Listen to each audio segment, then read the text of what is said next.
अच्छा, वैसे तो अम्मी जब बनाती हैं तो अपने मसालों की बनाती हैं, वो बड़े मतलब उसका मुझे एक्सपीरियंस नहीं है बिल्कुल भी। लेकिन यहाँ पे किसी भी तरह का कोई रिस्क ना लेना, तो इसलिए मैंने चिल्तन प्योर की निहारी यहाँ पे पैकेट रखा हुआ था, तो मैं चिल्तन प्योर की निहारी का पैकेट का मसाला क्या मैं बना रही हूँ। इसमें नीचे मतलब पीछे जो है ना सारी की सारी तरतीब लिखी हुई थी, और उसको मैंने पढ़ लिया था। जब मैंने तरतीब पढ़ ली थी तो मुझे समझ में आ गया था, लेकिन मैं फिर भी बहुत ज़्यादा कंफ्यूज हो रही थी यार, कि निहारी जो है ना ये ख़राब नहीं होनी चाहिए। अब हमारे पास दो ऑप्शन थे, मेरे पास दिल कर रहा था कुछ देसी खाने का, तो इसलिए मैंने अम्मी से कहा था या तो अम्मी जो है ना आप पाए लेकर आएँ, बड़े छोटे किसी के भी लेकर आए जिसके अच्छे बनते हैं उसके, या तो फिर आप निहारी का गोश्त ला कर दें मुझे, मुझे वो बनाना है, मुझे पाए बनाने भी सीखना है अम्मी से दरअसल। तो मैं अम्मी से ये कह रही थी या तो मुझे निहारी बनाना सिखाएं या तो पाए बनाना सिखाएं।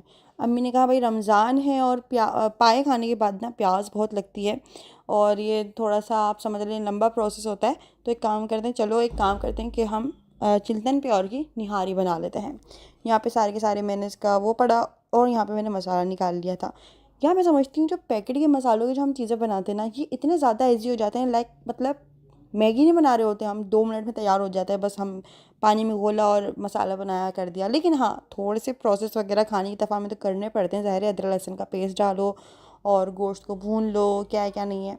यहाँ पे मैंने चिल्तन प्योर का जो है ना मसाला भी डाल दिया है, निहारी मसाला। एक पैकेट में 2 साशे थे, लेकिन हमने एक इस्तेमाल किया क्योंकि एक में ही काफ़ी सारा था, ठीक है।